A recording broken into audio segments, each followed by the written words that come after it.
ప్రభువైన యేసుక్రీస్తు వారి శక్తి కలిగిన నామములో కూడి వచ్చిన ప్రతి ఒక్కరికి నా ప్రత్యేకమైన వందనాలు చెల్లిస్తున్నాను. ఆయా ప్రదేశాల్లో నుంచి దేవుని యొక్క వాక్యం వీక్షిస్తున్న మీ అందరికీ ప్రభునామములో నా శుభాహ్వానాన్ని తెలియజేస్తున్నాను. దేవుని మాటలోకి వద్దాం. మనము గడిచిన వారం విన్నటువంటి వర్తమానం యొక్క కొనసాగింపే మళ్ళీ చూద్దాం. మత్తయి సువార్త 21వ అధ్యాయము 28వ వచనం నుండి. Matthew gospel 21:28-32. ఈ ఉపమానం గురించి మాట్లాడుకునే ముందు ప్రభు మనతో మాట్లాడినటువంటి మాట గుర్తు చేసుకోండి. మీ బ్రతుకు దేవుని ఎదుట ఉపదేశంగా ఉందా, ఇతరులు చెప్పుకునే ఉపమానంగా ఉందా? ఉపమానంగా ఉన్నట్లయితే అది అవమానమే. ఉపదేశంగా మారకపోతే నీ మార్పు ప్రభువు ఎదురు చూస్తున్న స్థాయికి ఇంకా ఎదగలేదన్నది సత్యం. కాబట్టి నీ అంతరంగంలో నుంచి సత్యాన్ని కోరుకునే దేవుడు నీ విశ్వాస్యతను చూస్తూ ఉండగా ఏ స్థితికి ఎదుగుతున్నావో, ఏ పరిస్థితికి మారుతున్నామో మనల్ని మనమే పరీక్షించుకుంటూ దేవుని యొక్క వాక్యం వినడానికి సిద్ధపడదాం. ఈ ఉపమానంలో ప్రభు మనతో మాట్లాడిన మాట ఒకసారి చూద్దాం కదా. 21వ అధ్యాయము 28 నుంచి. మీకేమి తోచుచున్నది? ఒక మనుషునికి 2 కుమారులుండిరి. అతడు మొదటి వాని యొద్దకు వచ్చి, కుమారుడా, నేడు పోయి ద్రాక్ష తోటలో పనిచేయమని చెప్పగా వాడు పోను అని ఉత్తరమిచ్చెను. కాని పిమ్మట మనసు మార్చుకొని పోయెను. అతడు రెండవ వాని యొద్దకు వచ్చి ఆ ప్రకారమే చెప్పగా వాడు అయ్యా పోదును అనెను, కాని పోలేదు. ఈ ఇద్దరిలో ఎవడు తండ్రి ఇష్ట ప్రకారము చేసిన వాడని వారిని అడిగెను. అందుకు వారు మొదటివాడే అనిరి. యేసు సుంకరులను వేశ్యలను మీకంటే ముందుగా దేవుని రాజ్యంలో ప్రవేశించుదురని మీతో నిశ్చయముగా చెప్పుచున్నాను. ఇక్కడ ఈ మాట చెప్పేటప్పుడు మనకు అర్థం కానటువంటి ఒక ప్రత్యేకమైన ఉపమానం కనపడుతుంది. ఆయన అన్నాడు, ఎవరు ఇద్దరిలో దేవుని మాట వింటున్నారు అని అడిగితే అందరూ ఏమన్నారు? వెళతాను అని వెళ్ళనివాడు, వెళ్ళను అని వెళ్ళినవాడు. వెళ్ళను అని వెళ్ళినవాడే దేవుని మాట విన్నవాడు అని అందరూ ఒప్పుకున్నారు. అయితే ఆ కొనసాగింపు ఆఖరు మాట ఏముందో తెలుసా? అలాగే సుంకరులను మీకంటే ముందుగా దేవుని రాజ్యంలో ఎవరో వెళ్తారు? సుంకరులు, వేశ్యలు వెళ్తారని నిశ్చయముగా. వరాయిలి ఈ పదము యేసుప్రభు వారు ఎక్కడెక్కడ వాడాడో మరి నిశ్చయముగా, నిశ్చయముగా అనేటువంటి పదాలు వాడినటువంటి సందర్భాలు బహు తక్కువ వాడాడు. అవి వాడిన పదాలను మీరు గుర్తు చేసుకున్నట్లయితే భయపడాలి. ఎందుకంటే ఆయన ఒక ఉపమానాన్ని ఒక ఉద్దేశంతో మాట్లాడేటప్పుడు నిశ్చయముగా అని పదం వాడాడు అని అంటే అది నువ్వెక్కడో దానిలో దొరుకుతావు, మనం ఎక్కడో ఉంటాం దానిలో. కాబట్టి నిశ్చయముగా వెళ్ళేవారు వాళ్ళు, వెళ్ళని వారు మీరు అని చెబుతూ ఈ ఉపమానాన్ని పోలిక చేశాడు. ఈ పోలికలో ఈ 2 రకాలైనటువంటి వ్యక్తులు ఉన్నారు. ఇద్దరు ఒకే తండ్రికి పుట్టినటువంటి, ఒకే చోట పెరిగినటువంటి, ఒకే తండ్రి ఉద్దేశం తెలిసినటువంటి, ఒకే ఆలోచనతో పెరుగుతున్నటువంటి మనుషులై ఉన్నవారు. వెళతాను అని వెళ్ళనివాడు, వెళ్ళను అని వెళ్ళినవాడు. కానీ ఇక్కడ ఈ రెండింటిలో ఈ వేశ్యలు లేక సుంకరులు అనగా ఏదైతే దేవుడు వద్దని చెప్పాడో, ఏదైతే చెయ్యకూడదని చెప్పాడో, ఏంటి? వ్యభిచారం చేయకూడదన్నది ఆజ్ఞ. దేవుని యొక్క నీ పొరుగువానిది ఏది ఆశించకూడదన్నది ఆజ్ఞ. ఏ రకంగా కూడా దోచుకోకూడదు. ఎద్దును కానీ అసలు పొలము దగ్గర నుంచి మొదలుపెట్టి ఏది ఆశించొద్దు అన్నాడు. అయితే ఏ ఆజ్ఞలైతే దేవుని వాక్యంతో ఇవ్వబడిద్దో ఆ ఆజ్ఞలను అతిక్రమించినటువంటి వారేమో దేవుని రాజ్యంలోకి వెళ్తారంట. ఎవరు? వేశ్యలు, సుంకరులు. మిగిలిన వాళ్ళందరూ ఎవరు? దేవుని మాట విని మార్చుకుంటామని చెప్పి మార్చుకోకుండా ఉన్నవాళ్ళు. మాట అర్థమైందా? మేము మారిపోతామని చర్చిలో దూరి మారని వాళ్ళు, వెళతామని వెళ్ళనివారు.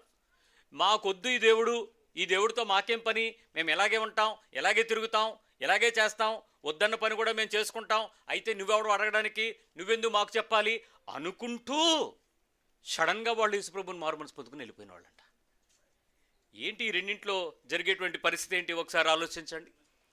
ఎందుకు ఈ పరిస్థితిని మనం ఆలోచిస్తే ఈ హెచ్చరిక విశ్వాస జీవితానికి చాలా భయాన్ని పుట్టించే పరిస్థితి ఉంది.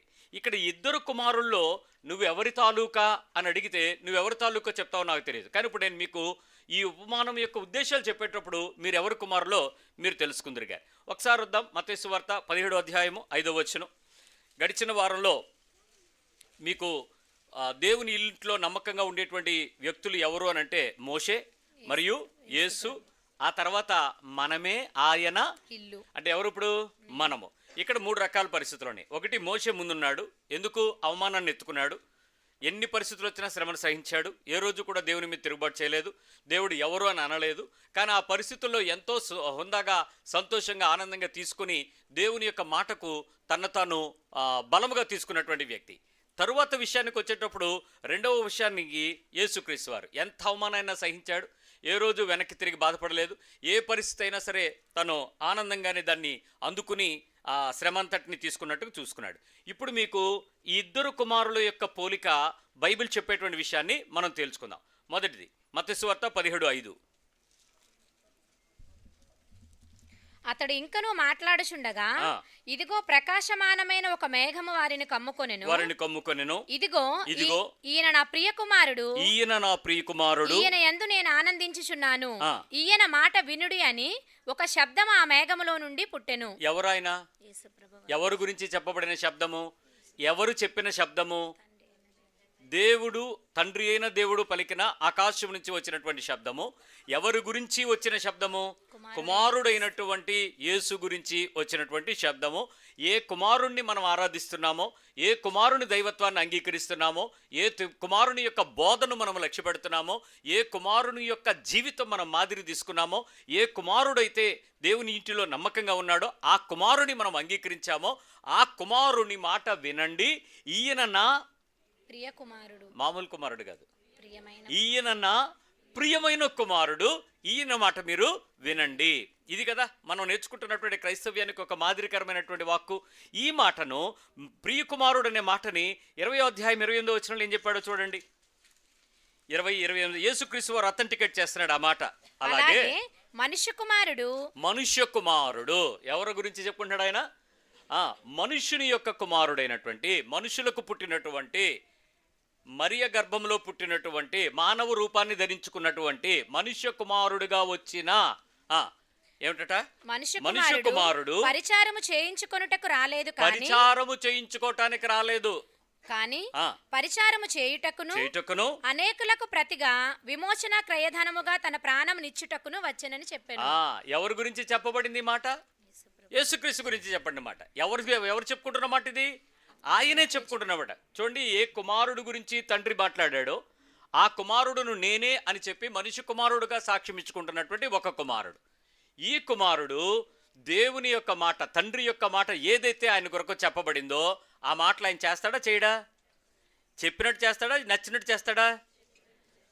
ఎలాంటిదైనా చేస్తాడా? లేకపోతే ఆయనకి ఇష్టమైతేనే చేస్తాడా? ఇది మొదటి కుమారుడు. ఓకే, ఈ కుమారుడి గురించి 12వ అధ్యాయం యోహాను సువార్త 23వ వచనంలో, యోహాను సువార్త 12వ అధ్యాయము 23వ వచనంలో చెప్పిన మాట ఒకసారి చూద్దామా. 12:23. అందుకు యేసు వారితో ఇట్లా, నేను మనుష్య కుమారుడు. ఇక్కడ మీకు అర్థం చేసుకోవాల్సింది, దేవుని కుమారుడు అనేటువంటి పదము నా ప్రియ కుమారుడు అని తండ్రి మాట్లాడి మనుష్య కుమారుడుగా తన తాను రివీల్ చేసుకుంటూ, మనుష్య కుమారుడు మహిమ పొందవలసి వచ్చిన గడియ వచ్చి ఉన్నది. మనుష్య కుమారుడు మహిమ పొందవలసిన గడియ వచ్చింది. ఎవరి గురించి మాట్లాడుతున్నాడు యేసుక్రీస్తు వారు? మనుష్య కుమారుడు గురించి. రైట్. మొదట ఒక కుమారుడు గురించి మీకు చూపించాను. ఇదే విషయాన్ని గడిచిన వారం మోషే గురించి మాట్లాడుకున్నాం. ఆ తదుపరి వారం యేసు గురించి మాట్లాడుకున్నాం. ఈరోజు ఆ ఇద్దరి యొక్క కంపారిజన్ను చూద్దాం. ఎవరు దేవుని కుమారుడై ఉన్నాడు, ఎవరు దేవుని మాట వినినటువంటి వ్యక్తి, విని లోబడిన వ్యక్తి, విని చేసిన వ్యక్తి, విని చెయ్యని వ్యక్తి. ఆ రెండింటికి బ్యారేజ్ చేసుకుని చూడడానికి ప్రయత్నం చేద్దాం. ఇప్పుడు ఒకసారి రండి, రోమపత్రిక 8వ అధ్యాయము 28వ వచనం. రోమన్స్ 8:28. రోమపత్రిక 8:29కి వచ్చేయండి. ఎందుకనగా తన కుమారుడు అనేక సహోదరులలో జ్యేష్ఠుడగునట్లు, తన కుమారుడు అనేక సహోదరులలో జ్యేష్ఠుడగునట్లు దేవుడు ఎవరిని ముందు ఎరిగెనో వారు తన కుమారునితో స్వారూప్యము గలవారగుటకు. మళ్ళీ ఎవరిని దేవుడు ముందుగా ఎరిగెనో వారు తన కుమారునితో సారూప్యము గలవారగుటకు. ఎగ్జాక్ట్ సారూప్యము అంటే ఏంటి? ఒరిజినల్ ఉంది, జెరాక్స్ ఉంది. దీన్ని ఇదేమంటారు? జెరాక్స్ అంటే నకిలీ అంటామా, డూప్లికేట్ అంటామా, సేమ్ యాజ్ అంటామా? అలాగే కోర్టుకు మీరు వెళ్ళారనుకోండి, సర్టిఫైడ్ కాపీ, ట్రూ కాపీ అంటారు. Same copy, it is as like original, but it is not original, it is certified copy, it's a true copy. ఆ కింద రాస్తారు సర్టిఫైడ్ ట్రూ కాపీ అని. అంటే ఏంటి? కాపీలు రెండు ఒకటే, ఒకేసారి ఇచ్చారు, ఒకే వ్యక్తి ఇచ్చారు, ఒకే వ్యక్తి ధృవీకరణతో ఇచ్చారు, కానీ ఒరిజినల్ వేరే ఉంది, దీనికి ఇది నకలు. అలాగని డూప్లికేట్ కాదు, కౌంటర్ కాదు, నకిలీ కాదు, కానీ నకలు, రెండూ ఒకేలాగున్నాయి. ఇప్పుడు ఈయన ఏమంటున్నాడు? కుమారుని యొక్క సారూప్యంగా మారతారు. ఎవరు ముందుగా ఎరిగితురో వారిని దేవుడు ఏమంటున్నాడు? మళ్ళీ చదవండి 29. దేవుడు ఎవరిని ముందు ఎరిగెనో వారు తన కుమారునితో సారూప్యము గలవారొగుటకు వారిని ముందుగా నిర్ణయించెను. వారిని ముందుగా నిర్ణయించెను. ఒక్క నిమిషం. మీలో ఎంతమంది మొదట కుమారుడుగా ఉన్నటువంటి యేసుక్రీస్తుని చూశారు, యేసుక్రీస్తుని ఎరిగారు, యేసుక్రీస్తు గురించి మీకు అర్థమైంది, యేసుక్రీస్తుని మీరు తెలుసుకున్నారు, ఆ యేసుక్రీస్తులాగా సమరూపము కలిగిన, సమభావము కలిగిన, ఆ ఎగ్జాక్ట్ సారూప్యంతో మారడానికి ఎంతమందిని దేవుడు ఎరిగారో, ఎంతమంది దేవునిని ఎరిగారో వారు ఎగ్జాక్ట్ సమరూపం అయ్యేటట్లుగా దేవుడు వారిని నిర్ణయించేశాడు. మళ్ళీ చెప్తున్నా, నిర్ణయించేశాడు. ఇక్కడ చూడండి, అక్కడ ఉంది. ఎవరిని ముందుగా నిర్ణయించెనో 30 వచనం. మరియు ఎవరిని ముందుగా నిర్ణయించెనో వారిని పిలిచెను. ఎవరిని పిలిచెనో వారిని నీతిమంతులుగా తీర్చెను. ఎవరిని నీతిమంతులుగా తీర్చెను వారిని మహిమపరచెను. ఇక్కడ అన్ని స్టేట్మెంట్స్ డిక్లర్డ్ స్టేట్మెంట్స్. ఇలా అవుతుంది, ఇలా అవుతుంది, ఇలా అవుతుంది అని చెప్పేశాడు. ఎలా అవుతుందో క్లారిటీ ఇచ్చేశాడు. ఎవరిని ముందుగా పిలిచాడో వారిని ఏం చేశాడు? ఎవరిని నిర్ణయించాడో వారిని పిలుచుకున్నాడు. ఇప్పుడు నీకు తెలుసా, ఈ ప్రదేశంలో కూర్చున్నటువంటి ఈ 250-300 మంది పైన మీ కాలనీలోనూ, మీ ఇంటి దగ్గర, మీ కుటుంబాల్లో అనేకులు మిమ్మల్ని పిచ్చోళ్ళుగా చూసేవాళ్ళు ఉన్నారు. ఏలాకోళంగా 40 కిలోమీటర్లు 50 కిలోమీటర్లు చర్చిలకు వెళ్తారు. వీళ్ళు పనులు మానేస్తారు, వ్యాపారాలు మానేస్తారు, డబ్బులు ఖర్చు పెడతారు, దశంభాగాలని చర్చిలకు వెళ్ళి వాళ్ళని పోషించి పాస్టర్లను బతికిస్తారు. వీళ్ళు బతకరు, వీళ్ళు మంచోళ్ళు కాదు, ఏంటి ఈ పిచ్చ, ఈ క్రైస్తవ్యం ఏంటి, ఈ మన హైందత్వం ఎంత, మన సనాతన గొప్పతనం ఎంత, వీళ్ళకందరికీ ఎర్రి ఎంతమంది మాట్లాడుతున్నారు. మరి వాళ్ళందరికీ పిలుపు రాలేదా? మరి మీకే ఎందుకు వచ్చింది ఈ ఏర్పాటు, పిలుపు? దేవుడు మిమ్మల్ని నిర్ణయించాడు, వాళ్ళు నిర్ణయించలా. మిమ్మల్ని పిలిచాడు, వాళ్ళని పిలవలా. మిమ్మల్ని ఏర్పరిచాడు, వాళ్ళని ఏర్పరచలా. మిమ్మల్ని నీతిమంతులుగా తీర్చాలనుకున్నాడు. వేశ్యలాగా, సుంకరుల్లాగా దేవుని రాజ్యంలో బలవంతంగా దూరుతావో, కుమారునిలాగా దేవుని స్వరూప్యంలోనికి మారి క్రీస్తు రాజ్యంలోకి వస్తావో తెలుసుకో ఈరోజు. You are not a gentile. నువ్వు అన్యుడివి కాదు, నువ్వు బయటవాడివి కాదు, నువ్వు క్రీస్తుకు పగవాడివి కాదు, నువ్వు లోకస్తుడివి కాదు. నిన్ను ఏర్పాటు చేసేటప్పుడు ఆయనకు ఒక ప్రత్యేకమైన ఆలోచన ఉంది. అందరూ వింటున్నారు? ఇక్కడ ప్రత్యేకమైన ఆలోచన ఉంది, ఆ ప్రత్యేకమైన ఏర్పాటు ఉంది, ప్రత్యేకమైన పిలుపు ఉంది. 3 ప్రత్యక్షతలు ఉన్నాయి నీకు. 4వ ప్రత్యక్షత నిన్ను నీతిమంతులుగా తీర్చాలనుకుంటున్నాడు. ఆయనకున్న ఆశ నిన్ను తనతో పాటు కూర్చుండనిచ్చి, తన రాజ్యంలో స్థానమిచ్చి, తన ప్రదేశంలో నిన్ను తీర్పు తీర్చు అధికారిగా తన కుర్చీల పక్కన కూర్చోబెట్టి, నీ తల మీద సింహాసనం పెట్టి, నీకొక కొత్త పేరిచ్చి, నీకొక కొత్త రాయినిచ్చి, నీ గురించి ఆయన పరలోకంలో ప్రజలందరి ఎదుట లోకము ప్రారంభించబడినప్పటి నుంచి ఉన్నటువంటి మహిమ నీకిచ్చి సాక్ష్యం ఇవ్వాలనుకుంటున్నాడు. ఇతను నా కుమారుడే అని చెప్పాలనుకుంటున్నాడు. ఇంత మహిమ క్రైస్తవుడికి ఉంటుందని ఎంతమందికి తెలుసు? చర్చికి వెళ్తున్నామంటే ప్రార్థనలకు సమాధానాలు వస్తాయని, మీ పిల్లలకు పెళ్ళిళ్ళు అవుతాయని, మీరు ఇల్లు కట్టుకుంటారని, మగపిల్లడు పుడతాడని, కార్లు కొనుక్కుంటారని, ఏదో ఒక బ్లెస్సింగ్ వస్తుందని చెప్పి పాస్టర్ల దగ్గర దీవెనలకు వస్తున్నారు. కానీ దేవుని దగ్గర నాకు ఒక ఏర్పాటు ఉంది, నేను నీతిమంతుడిగా తీర్చబడతాను, దేవుడు నన్ను పిలుస్తున్నాడు, దేవుడు నన్ను ఏర్పాటు చేయబడ్డాను, దేవుడు నన్ను ముందుగా నిర్ణయించాడు, అందుకని నా కుటుంబంలోనికి ఈ రక్షణ అనుభవం వచ్చిందని ఎంతమంది గర్వముగా క్రైస్తవంగా ఫీల్ అవుతున్నారు. ఇది ఇంకా చాలామందికి బుర్రకెక్కదు. ఇంకా అసలు నా పిలుపులోనే ఒక ఏర్పాటు ఉంది. నేను క్రైస్తవుడిగా మారటంలో ఎవరో చెప్పేస్తే నేను నమ్మేసినోని కాదు, ఎవడో నా చెవులో యేసుప్రభు నమ్మేసుకొని నీకు బహుమతి వస్తుందంటే ఒప్పేసుకున్నాను కాదు, ఏదో నీకు ఆ బియ్యానికి మారిపోయాడని చెప్పుకున్నంత ఈజీ కాదు దేవుని ఏర్పాట్లోకి రావడం, దేవుని పిలుపులోనికి మీరు మారడం అంత సులువైనటువంటి సంగతి కాదని నీకు అర్థమవ్వాలి. ఇప్పుడు దేవుని యొక్క ఏర్పాటులోను, పిలుపులోను, ప్రత్యేకతలోను ఇంత గొప్ప ఏర్పాటు ఉందే నీకు. నేను ఫలానాని నీకు అర్థమైంది కదా. ఇప్పుడు నువ్వు కూడా దేవుని యొక్క జ్యేష్ఠ కుమారుడైనటువంటి క్రీస్తు యొక్క సమరూపములోనికి, సారూప్యతలోనికి నీవు ఏర్పరచబడ్డావు అని నీకు తెలిసింది కదా. ఇప్పుడు నీ కుమారత్వాన్ని నువ్వు రుజువు చేసుకోవడానికి ప్రయత్నించేద్దాం. Let's see. రోమపత్రిక 8:14 వచ్చినకురా ఒకసారి. దేవుని ఆత్మచేత ఎందరు నడిపింపబడుదురో దేవుని ఆత్మచేత ఎందరు నడిపించబడుదురో వారందరూ దేవుని కుమారులై యుందురు. వాళ్ళ కొందరా అందరా? అందరూ. ఇప్పుడు ఇక్కడ ఏర్పాటు తెలిసిపోయింది, పిలుపు నీకు తెలిసిపోయింది, ప్రత్యేకత నీకు తెలిసిపోయింది. ఇవన్నీ తెలిసిపోయిన మీకు అందరూ మీ దేవుని కుమారులు అయ్యే అవకాశం ఉందా లేదా? కొందరికే ఉందా? అందరూ. మీ పక్క వాళ్ళు చెప్పండి, అందరికీ ఉందా కొందరికే ఉందా? అందరికీ అంటే వాళ్ళకి చెప్పండి, మీరు కూడా కుమారులు అవ్వచ్చని. మీరు కూడా కుమార్తెలుగా మారచ్చు, మీరు కూడా కుమారులుగా మారచ్చు, అవకాశం ఉంది. మీరేమనుకున్నారు తెలుసా? అవకాశం ఉందో లేదో పక్కకు పెడితే అందరూ క్రైస్తవులుగా ఉంటాం, కానీ క్రీస్తులాగా ఎవడ మారగలడం బ్రదరు? కష్టం కదా. ఇదే కదా మనందరి డైలాగ్. మీరు క్రీస్తులా మారారా అని అడిగితే ఏమంటారు? ఊరుకోండి, క్రీస్తులాగా మారిపోవడం చిన్న విషయం ఏంటి? వెళ్తాం చర్చి కంటే ఏదో మారాలనుకుంటాం, కానీ అంత మారిపోతాం ఏంటండి? దేవుడు ప్రేమిస్తే తప్ప, అదంతా దేవుడు కలిగిస్తే తప్ప. కానీ ఆయన ఏమన్నాడు తెలుసా? ఎందరూ దేవుని ఆత్మచేత నడిపించబడతారు వారందరూ కూడా దేవుని కుమారులై. ఇక్కడ ఏమైనా భేదం ఉందా? ఆంగ్లేయులు ముందవుతారు, బ్రిటిష్ వాళ్ళు, అదే ఆంగ్లేయులు అండి, వాళ్ళు ముందవుతారు. ఆ తర్వాత సువార్త నమ్మిన డచ్ వాళ్ళు ముందవుతారు. అలాంటి ఏమైనా రూల్ ఏమైనా ఉందా? అందరూ ఎవరు దేవుని ఆత్మచేత నడిపించబడితే వారందరూ ఏమైపోతారు? ఈజీగా మనం ఏమైపోవచ్చు, దేవుని కుమారులంగా అయిపోవచ్చు. సో అదే విషయాన్ని 2 కొరింథీ పత్రిక 6:17-18 వచనాలు చూద్దాం. 2 Corinthians 6:17-18. దేవుని ఆలయమునకు విగ్రహములతో ఏమి పొందిక? మనము జీవమగల దేవుని ఆలయమై ఉన్నాము. అందుకు దేవుడు ఇలాగూ సెలవిచ్చున్నాడు, నేను వారిలో నివసించి సంచరింతును, నేను వారి దేవుడునై యుందును, వారు నా ప్రజలై యుందురు. ఆయన ఏమన్నాడు చూడండి, నేను దేవుడునై ఉంటాను, వారు నా ప్రజలై వారు నాకు. ముందేమన్నాడు ఆయన? ఆయన దేవుడే ఉంటాడు, తర్వాత మీరేమవుతారు? ఆయనకి ప్రజలు అవుతారు. You people will be the people, ప్రజలు మాత్రమే అవుతారు. నెక్స్ట్, కావున మీరు వారి మధ్య నుండి బయలువెడలి ప్రత్యేకముగా ఉండుడి. ఎలా ఉండాలి మీరు? ఆయన ప్రజలై ఉన్న మీరు ఎలా ఉండాలి? ప్రత్యేకంగా ఉండండి. అపవిత్రమైన దానిని ముట్టకుడని ప్రభువు చెప్పుచున్నాడు.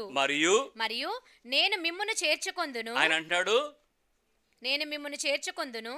మీ గొప్పతనాన్ని బట్టి, మీ నీతిని బట్టి, మీ పరిశుద్ధతను బట్టి, మీ ప్రేమను బట్టి, మీ భాగాలను బట్టి, మీ అటెండెన్స్ని బట్టి, మీరు చెప్పే పాటలను బట్టి, మీకున్న ఆరాధనను బట్టి, మీకున్న అటెండెన్స్ని బట్టి కాదంట. ఆయనే తన కృపను బట్టి మనం చేర్చుకుంటాడు. మీకు తండ్రినై యుందును. ఏమంటున్నాడు ఇప్పుడు? తండ్రి. ఎక్స్ట్రా గ్రేస్ ఏంటో చూడండి. మీరు ఎక్కడి నుంచో మీరు పిలిచిపడితే నేను మీకు ఒక ఐడెంటిటీ ఇస్తున్నాను. I want to become a father to you. నేను మీకు తండ్రిగా మారుతాను. మీరు నాకు కుమారులను కుమార్తెలునై యుందురని. ఇప్పుడు స్టేట్మెంట్ క్లియర్ ఇచ్చాడు. మీరెవరో ఎవరి తాలూకానో అని చెప్పుకుంటున్న మీకే పుట్టుక నుంచి ఎదుగుదలలో మీకు పలానా స్టేట్మెంట్ ఎవరి తాలూకా అనంటే ఎవడో చెప్తున్నారేమో. ఆయన అంటున్నాడు, నేను మీకు తండ్రిగా ఉంటాను, మీరు నాకేమవుతారు? కుమారులను కుమార్తెలునై యుందురని. ఎంత గొప్ప స్టేట్మెంట్ ఇది! ఒక అన్య కుటుంబంలో ఉండి, క్రీస్తుని ఎరగని జనంగా ఉండి, భూమి మీద లోకంలో పెరుగుతున్న మనల్లో నుంచి ప్రత్యేకంగా ఏర్పాటు చేయబడిన దేవుని యొక్క మాట పట్టుకుని మనం వస్తే ఆయన మనకి తండ్రిగా మారి మనల్ని ఏం చేస్తాడు? ఆయన కుమారులుగాను కుమార్తెలుగాను ఉందురని సర్వశక్తి గల ప్రభువు చెప్పుచున్నాడు. ఇంకిప్పుడు ఎవడివ్వాలి నీకు అధికారం? ఎవడు చెప్పాలి చెప్పండి? ఇంతకన్నా స్టేట్మెంట్ ఎవడివ్వగలడు? దేవుడు, సర్వశక్తి కలిగిన ప్రభు చెప్తున్నాడు. ఎల్ షద్దాయి దేవుడు చెప్తున్నాడు, నేను మీకు తండ్రిని, మీరు నా కొడుకు, నీవు నా కుమార్తె. మనం ఆయన ప్రజలుగా ఉన్న వాళ్ళ నుంచి ప్రత్యేకించబడేవారుగా మారిపోయాం. మీరు నా కుమారులు. మీ పక్క వాళ్ళు చెప్పండి, మీరు చెప్పండి, మీరు దేవుని కుమార్తె, మీరు దేవుని కుమారుడు అని చెప్పండి. మీరు కుమారులు. ఇప్పుడు మీరు కుమారులు కుమార్తెలు అయితే మీ ఇద్దరు ఏమవుతారు? ఇప్పుడు మీ పక్కన వాళ్ళు ఏమవుతారు? సోదరులు అవుతారు. ఇప్పుడు మనంతా ఏ కుటుంబం? పరలోకపు కుటుంబానికి వారసులం అయిపోయాం. ఇప్పుడు క్రీస్తు తోడి వారసులుగా మారిపోయిన మనము ఇద్దరు కుమారులను చూస్తున్నాం. ఒకటి, ఆయన ప్రియ కుమారుడు అని చెప్పబడిన దేవుడు. 2, దేవుడే చెప్తున్నాడు, నేను మీకు తండ్రిగా ఉంటాను, మీరు నాకు కొడుకులు కుమార్తెలుగా ఉంటారు. ఆయన ఏమన్నాడు? ఈయన నా ప్రియ కుమారుడు, ఈయన యందు నేను ఆనందించుచున్నాను, ఈయనను మీరు చెప్పినది వినండి, ఈయనను వెంబడించండి. ఇప్పుడు రెండవది ఏమంటున్నాడు? మీరు నా కుమారులు, మీరు నా కుమార్తెలు, నేను మీకు తండ్రిని, మనందరం కలిపి ఒకే కుటుంబంగా ఉంటాము అని చెప్పి ఇప్పుడు ఆ స్టేట్మెంట్ మీ గురించి చెప్పాలి. ఏమని? ఈమె నా ప్రియ కుమారుడు, ఈమె నా ప్రియ కుమార్తె, ఈయన యందు నేను ఆనందించుచున్నాను, ఈమె యందు నేను సంచరించుదును, ఆనందించుదును, ఈమెను వెంబడించండి, ఈయన్ని వెంబడించండి. కదా? మొదటి కుమారుడు చెప్పాడా లేదా? రెండో కుమారుడు గురించి చెప్పాలా లేదా? ఇంకెలా చేయకండి, ఆపేయండి. అక్కడ లేటుగా వస్తే బయట ఉంటారు, వదండి. ఎంత చదువుతారు? ఇప్పుడు చెప్పండి. ఆయన కుమారుడు, ఆయన కుమార్తెగా నిన్ను నేను వెంబడిస్తాను, నిన్ను వెంబడించమని నేను చెప్తాను అని తండ్రి ఎందుకు అనుకోవటం లేదు? మీ స్టేట్మెంట్స్ ఏంటి? యేసు గురించి చెప్పాడా? తండ్రి అయినా ఇప్పుడు అదే తండ్రి నీకు తండ్రి అయ్యాడా? ఆ తండ్రి ఇప్పుడు మీరు నా కుమార్తెలను చెప్పుకున్నాడా? మీరు ఆయన జనము, మనం ఆయన ప్రజలమని ఒప్పుకున్నామా? మీరు మా సహోదరులను చెప్పుకున్నారా? మనందరం ఒకటే కుటుంబం అన్నామా? మరి ఆయన పెద్ద కుమారుడైన యేసు గురించి చెప్పినప్పుడు రెండో కుమారుడైన నీ గురించి చెప్పాలి కదా, నిన్ను కూడా పిలిచి చెప్పాలి కదా. ఎందుకు చెప్పలేకపోతున్నాడు? Something wrong with you. మనం చెప్పుకుంటున్నాం ఆయన మా తండ్రి, పరలోకముందున్న మా తండ్రి, నాయన అబ్బా మొరపెట్టి అంగలార్ప ఆత్మనిచ్చావు తండ్రి, దత్తత తీసేసుకున్నావు, నన్ను నీ కొడుకుని చేసావు, నా కూతుని చేసావు.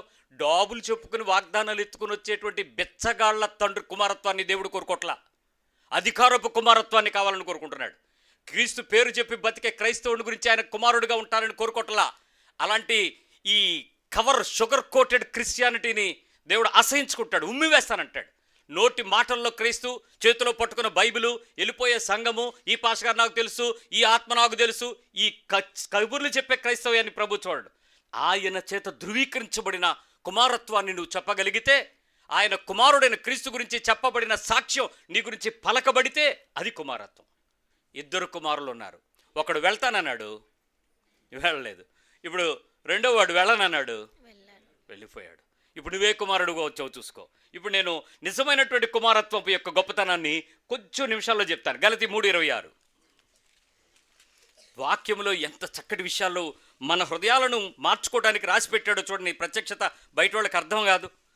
గలతీ పత్రిక 3:26 యేసుక్రీస్తునందు మీరందరూ విశ్వాసము వలన దేవుని కుమారులై ఉన్నారు. దేన్ని బట్టి? విశ్వాసము వలన. మిమ్మల్ని ఇంకా ప్రోత్సహిస్తున్నాడు ఆయన. ఒరే బాబు, నా కుమారుడు చనిపోయాడురా, నా కుమారుడు బాధలు పడ్డాడురా, నా కుమారుడు శ్రమ పడ్డాడురా, నా కుమారుడు రక్తం చిందించాడు, నా కుమారుడు వేదన పడ్డాడు, నా కుమారుడి జీవితంలో సుఖం లేదు, నా కుమారుడు తలవాల్చుకోవడానికి స్థలం ఇవ్వలేదు, నా కుమారుడు పడిన వేదన, సిలువలో అవమానం. మీరు చాలామంది చెప్పుకునేటట్లు యేసుక్రీస్తు సిలువ మీద వేలాడినప్పుడు ఆయన ఒంటి మీద ఉన్నటువంటి వస్త్రాలను కిందకి తీసుకొచ్చి ఏం చేశారట? చీట్లు వేసుకున్నారు. మీకు ప్రకృతిక సంబంధంగా మనుషులు చిత్రీకరించేటప్పుడు, ఒక వాస్తవాన్ని ఇతరులకు తెలియచేసేటప్పుడు మర్యాద కోసం ఆయనకి బట్ట కట్టారు తప్ప, ఆయన సిలువ మీద ఊరేగించేందుకు ఉంచినటువంటి బట్టను సిలువ మీదకి వెళ్లే ముందు తీసేశారు. అతను నగ్నంగా వేలాడదీయబడ్డాడు. అతని ఒంటి మీద వస్త్రపు నూలు పోగలేదు. అది ద బిగ్గెస్ట్ షేమ్. ఒక పరిశుద్ధమైన దేవుని యొక్క రూపంలో నుంచి ఏర్పాటు చేయబడిన ఒక మాంసపు ముద్ద ఎలా కడుపులో నుంచి వచ్చిందో అలా వేలాడబడింది. అది సిలువ. ఒంటి మీద వస్త్రం లేకపోతే మనిషి ఎంత తలదించుకుంటాడు, ఎంత కృషించిపోతాడు, మర్యాదను మానాన్ని కప్పుకోవడానికి ఎంత తపన పడతాడు. అలాంటి వేదనకరమైనటువంటి కుమారుడు ఆ స్థితికి వెళ్ళాడు. బట్టలు చిత్రీకరించినటువంటి వాళ్ళు వేసిన బట్టలు అవి, అంతేగాని ఆయనకు బట్టలు లేవు. మాంసపు ముద్దలాగా ముద్ద చేసి అక్కడ పడేశారు. ఇప్పుడు చెప్పండి, ఆయన ఆ సొంత కుమారుడుగా జరిగించినటువంటి ఆయన మనతో ఈ మాట చెప్తున్నాడు. ఇప్పుడు చూడండి, యేసుక్రీస్తునందు మీరందరూ విశ్వాసము వలన దేవుని కుమారులై ఉన్నారు. ఎవరు కుమారులై ఉన్నారు? నువ్వు అలా బాధపడక్కర్లా, నువ్వు అలా సిలువెక్కక్కర్లా, అలా రక్తం కార్చక్కర్లా. గడిచిన వారం మనం విన్నటువంటి అన్ని శ్రమలు పడినట్లు అంత అవమానం నువ్వు పొందక్కర్లా. ఆయన యందు విశ్వాసం ద్వారా మనం కూడా ఏమైపోవచ్చు? కుమారులు అయిపోతాం. కుమారత్వాన్ని ఆయన ఎంతగా ఆపాదించాలనుకుంటున్నాడో చూడండి, ఎలా ఆకర్షించాలనుకుంటున్నాడో చూడండి. ఆయననేమో దయ లేకుండా, కనీసం కరుణ చూపించలేదు తండ్రి. ఆయన నలుగుగొట్టబడుట తండ్రి అభిష్టం ఆయన రాసింది. చిత్తకగొట్టబడు గురించి ఆయన గురించి ఏమైతే రాయబడిందో వీపును దున్నబడిన అని రాసినట్లు దున్నబడుటకు ఆయన అప్పగించుకున్నాడు. 22 కీర్తనలో చెప్పిన మాటలు 32 వరకు జరిగిన విషయాలు ఏది వదలకుండా చేసుకున్నాడు యేసుప్రభు. అంతగా కుమారుడు నలగొట్టబడితే రెండో కుమారుల గురించి ఆయన ఎంత కనికరమిస్తున్నాడు చూడండి. విశ్వాసం ద్వారా క్రీస్తు యేసునందు మనం ఏమైపోతాం? దేవుని కుమారులుగా మార్చబడిపోతున్నామట. 4:6 గలతీ పత్రిక 4:6 మరియు మీరు కుమారులై ఉన్నందున నాయనా తండ్రి అని మొర్రపెట్టు తన కుమారుని ఆత్మను దేవుడు మన హృదయంలోనికి పంపెను. కాబట్టి నీవిక దాసుడు కావు, కుమారుడువే. కుమారుడు అయితే దేవుని ద్వారా వారసుడవు. ఏంటండి ఈ అధికారం? చాలా మందికి కుమారత్వాన్ని ఎలా వచ్చిందో తెలుసుకోడు కానీ ఈడు నేను నీకు వారసుడని క్లెయిమ్ చేస్తున్నాడు. ఎలా అవుతుందండి? You should prove it. ఇదిగో నీ రక్తంలో నుంచి, ఇదిగో నీ మాట వాగ్దానంలో నుంచి, ఇదిగో నీవు రాసినటువంటి వీలునామాలో నుంచి, ఇదిగో నువ్వు నా కొరకు చూపించినటువంటి మార్గదర్శకత్వం నుంచి రావడాన్ని బట్టి నేను నీకు వారసుడయ్యని చెప్పాలి అంటే కుమారత్వం ఉండాలి. ఆ కుమారుడిని చూడాలి, ఆ శ్రమను అనుభవించాలి. కానీ మనం ఆ శ్రమ అనుభవించకుండానే అందరూ క్రైస్తవులు ఏమైపోయారు? ఇప్పుడు డైరెక్ట్గా విశ్వాసం ద్వారా కుమారులు అయిపోతున్నారు. ఇక్కడ చెప్తున్నట్టు దేవుని ఎరిగటం ద్వారా మనందరం కూడా ఆయన కుమారులుగా మారిపోయేటువంటి కృపను కూడా మనం పొందేసుకుంటున్నాం. అబ్బా నాయనా అని మొర్రపెట్టి. ఇక్కడ మీలో ఎవరికైనా ప్రార్థన రాదు అన్నాడు ఎవడనున్నాడా? క్రైస్తవుడు అయినోడు ప్రార్థన రాదు అని ఎవడనున్నాడా? ప్రతి ఒక్కడు. ఈ బుడ్డ పుట్టిన పిల్లలను కూడా మీరు ప్రార్థన చేస్తుంటే ఏం ప్రార్థన చేస్తారో తెలియదు కానీ ముసుగేసుకుని మోకాళ్ళు వేసేస్తారు పిల్లలు, చిన్నపిల్లలు. మగపిల్లలు కూడా ముసుగేసుకుంటారు, ఎందుకంటే అడిగి తెలీదు నేను ఆడపిల్లనే మగపిల్లనే అని. ఆ తర్వాత మనం చెప్తాం ఆడపిల్ల ఇయ్యాలరా మగపిల్ల వేయకూడదు అంటే నేను వేసుకుంటాను కాసేపు అని. కొద్ది రోజుల తర్వాత మీ నాన్న వేసుకోకపోవడం చూసి ఆడు వేసుకోవడం మానేస్తాడు. వాళ్ళకి ఏంటి ప్రార్థన అంటే ఏంటో తెలీదు. మోకరించేయడం, పెట్టేయడం. మీరు ఏసయ్య ఏసయ్య అంటారు, చర్చికి తీసుకొస్తారు, సండే స్కూల్ అంటారు కాబట్టి ఆడు కూడా ఏసయ్య ఏసయ్య అలవాటు అవుతుంది. ఇంకా అవసరమైతే బైబిల్ నెత్తి మీద పెట్టేసుకుంటాడు, ఇలా అనేసుకుంటూ ఉంటాడు, ఏదో చేసేస్తాడు. వాడికి అర్థం ఏంటంటే కొద్ది నిమిషాల తర్వాత, కొద్ది రోజుల తర్వాత, కాలంతో పాటు వయసు వచ్చేటప్పటికి వాడికి పదాలు వచ్చేటప్పుడు ఏం పదాలు వస్తాయి చెప్పండి?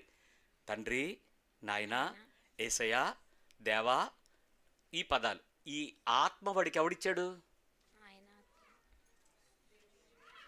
మీరివ్వలే, మీ నుంచి వాడు నేర్చుకోలే.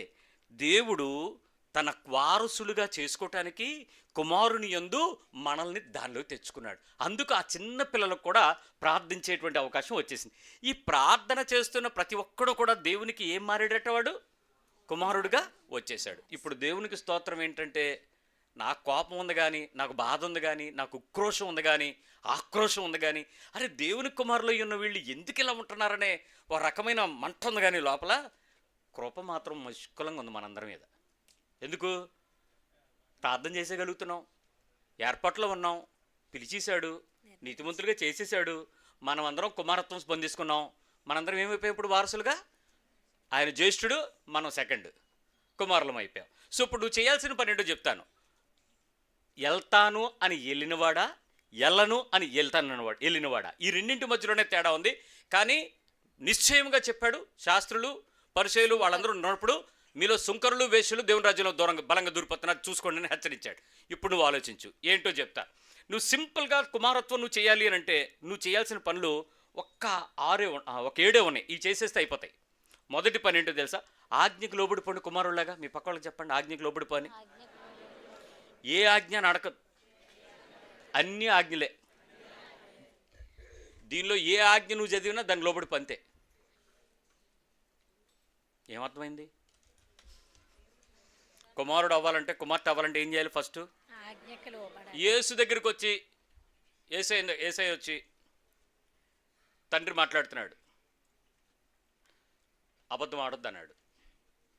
యేసుప్రభు ఏమంటాడు? ప్రభువా, అవసరాన్ని బట్టి క్షమాభివృద్ధి కలిగించి 2-3 మాటలు మాట్లాడచ్చా అని అడుగుతాడా? చిత్తం ప్రభు అంటాడా? మీరేమంటారు? కుమారులు ఏమంటారు? ముందు కుమారులు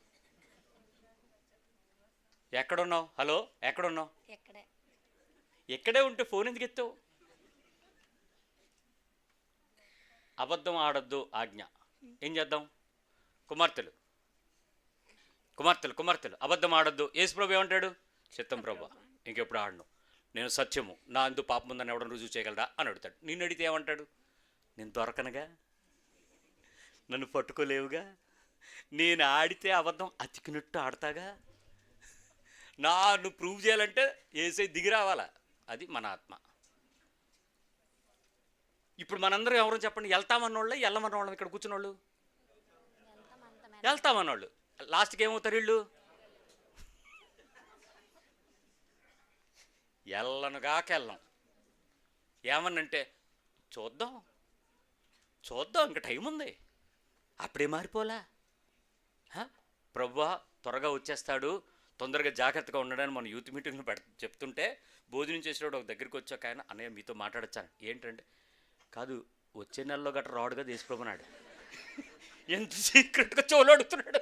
ఏంటాడు సాంబార్ బాగుంది అంటాడేమో అనుకున్నాను నేను. గుమ్మడికాయ ముక్కలు పులుసు వేసారు, అది బాగుంది, అది నేను తింటూ అది వేసుకోరా అన్నాడు. వేసుకుని వచ్చి చెబుతూ అడుగుతున్నాడు.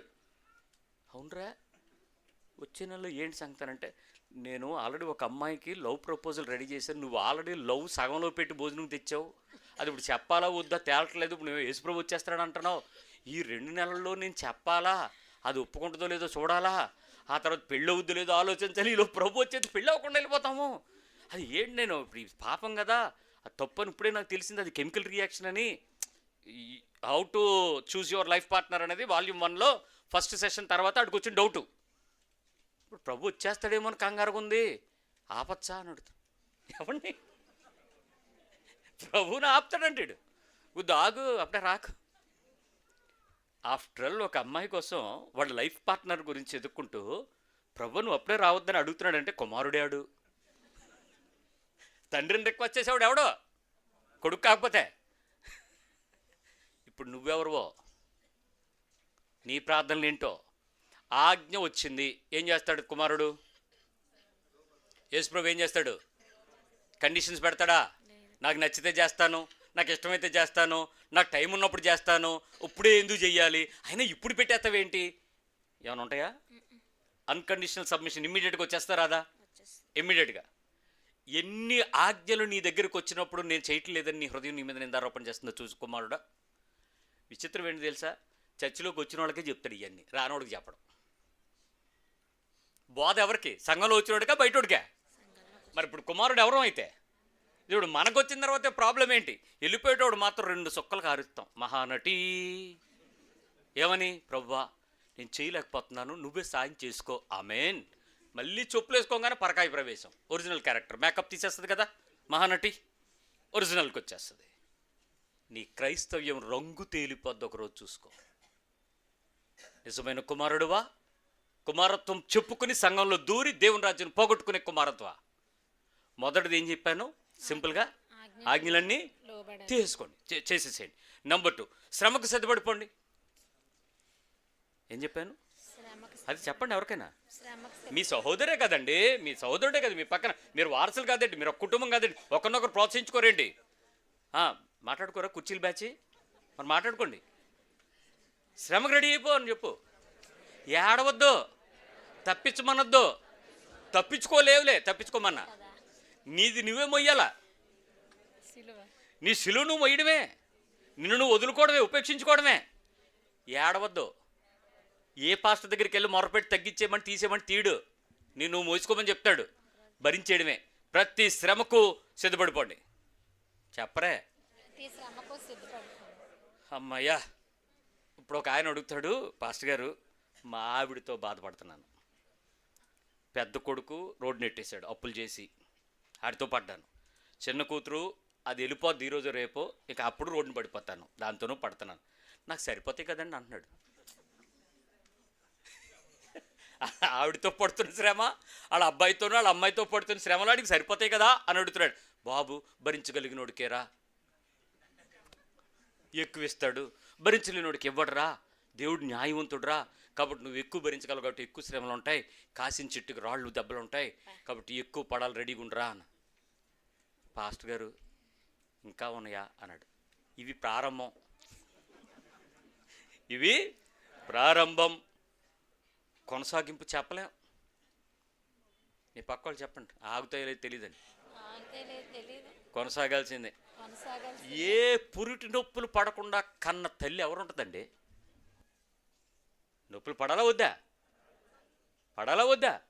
నిజమైన భార్యను ప్రేమించేవాడు, నిజంగా భార్యను ప్రేమించేవాడు నిజంగా భార్య అంటే ఇష్టపడి ప్రేమించేవాడు భార్య పురిటి నొప్పులు లేబర్ రూమ్లో పడుతుంటే బయట ఆడు పడతాడు. ఎంత పడతాడో తెలుసా? మా ఆవిడ బాబోయ్ ఏంటండి అరుస్తుంది, బాబోయ్ ఆవిడ కోసి తీసేయండి బాబోయ్ ఏంటండి 3 రోజుల నుంచి అండి, అయ్యి బాబోయ్ ఏంటండి. అసలు నీకెక్కడ నొప్పులురా? పడుతుంది ఆవిడ, బిడ్డ పుట్టాక మర్చిపోద్ది ఆవిడ. నువ్వెందుకు బయట కింద కాలు పిల్ల తిరుగుతున్నావు, ఏమైంది నీకనంటే మా ఆవిడ లోపలండి. ఇద్దరిది ఏక శరీరం అయితే నొప్పి తెలుస్తుంది. ఈరోజు నీ జీవితంలో ఆ శ్రమానుభవము, క్రీస్తుతో పాటి వారసత్వపు శ్రమానుభవం ఉందా నీకు? యేసుప్రభు ప్రధాన యాజకుడి దగ్గరికి వెళ్ళాడు. నా కోసం ప్రార్థన చేయండి అని అడిగాడు. ఎక్కడ కనపడింది మీకు ఆ వాక్యం? లేదా లేదా లేదా ఈ పక్కన అడగండి లేదని. వాళ్ళు ఏమైనా చూస్తే చెప్తారు, అడగండి. కొత్త బైబిల్లో కనబడుతున్నారు ఈ మధ్య ఏఐ, జెమిని, అవి కూడా ఏమైనా చెప్తే ఏమో మీకు. ప్రధాన యాజకుడి దగ్గరికి వెళ్ళాను, మా కోసం ప్రార్థన చేయమని అడిగాను. పేతురుని లేపాను, మా కోసం కొద్ది సమయం ప్రార్థన చేయమని అరిచాను, ఏడిచాను.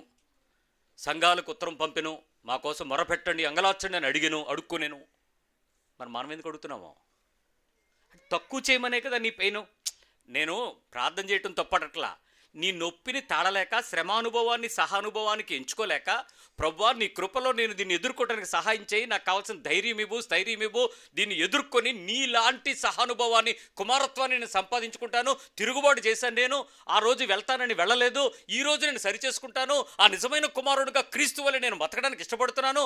దానికి తగినట్టు ఈ శ్రమానుభవం నేను రెడీ అవుతాను. అది శారీరకంగా అయినా, మానసికంగా అయినా, ఆర్థికంగా అయినా, ఆత్మీయంగా అయినా, భౌతిక పరంగా అయినా, ప్రభుత్వ పరంగా అయినా, శత్రుపరంగా అయినా, దేనికి నేను వెరవను, నేను రెడీ అవుతాను. ఎవడున్నాడు ఇలాంటి శ్రమానుభవాన్ని ఎదుర్కొన్న క్రైస్తవుడు? ఎంతసేపు ఎవడు దొరుకుతాడో దీవించేసుకుందాం, ఎవడు దొరుకుతాడో ఇంట్లో పిలిపి చేసి ప్రార్థన పెట్టించేసుకుని ఆశీర్వాదాలు తెచ్చేసుకుందాం. ఏమనంటే మీరు పాస్టర్ గారు కదండి, అయితే ఏంటంటాను నేను, మీరు పాస్టర్ గారు కాబట్టి మీరు చేస్తే దేవుడు తొందరగా, అయితే అందరూ పాస్టర్లు అయిపోండి, అందరూ పాస్టర్లు అయిపోండి, కుమారులు అయిపోండి, ఈజీ కదా. మరి ఎందుకు అవ్వవు నువ్వు? కాదండి మీరు చేస్తే మాకే, అంటే నేను చేస్తాను నువ్వు పొందుగానా. కుమారుడు గురించి ఏమన్నాడు? శ్రమానుభవం పొందడం అంటే నీ జీవితంలో దేవుడు అనుమతించిన మేరకు సంతోషంగా ఆ తండ్రి ముఖాన్ని చూస్తూ తన జీవితంలో పొందుతున్న ప్రతి వేదనకు ప్రభువు సంతోషిస్తున్నాడో లేదో ఎదురు చూడడం. అది ఏ రకమైనటువంటి కానీ శ్రమానుభవానికి సిద్ధపడిపోడు. మొట్టమొదటి ఆజ్ఞకు లోబడుట, పదం గుర్తుపెట్టుకోడు, లోబడుట. రెండవది శ్రమకు సిద్ధపడు. నంబర్ 3 మరణానికి విధేయత చూపించండి. మరణానికి చెప్పండి, నోటితో చెప్పండి.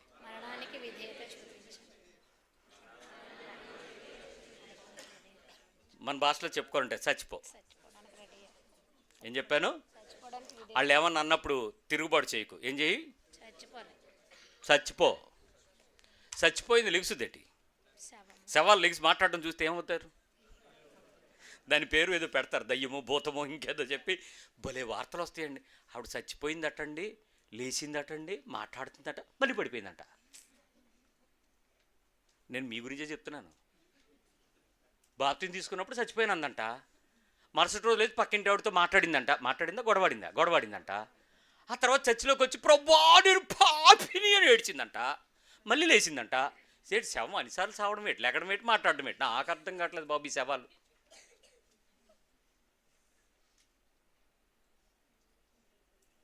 సిగ్గుపడవలసిన సంగతులు అతిశయపడి నవ్వగలుగుతున్నామంటే అసలు మానవ బతుకేనా మనది? ప్రభువు మాట తెలిసిన విలువైనటువంటి కుమారత్వాన్ని ఎంతగా కాపాడుకోవాలరా.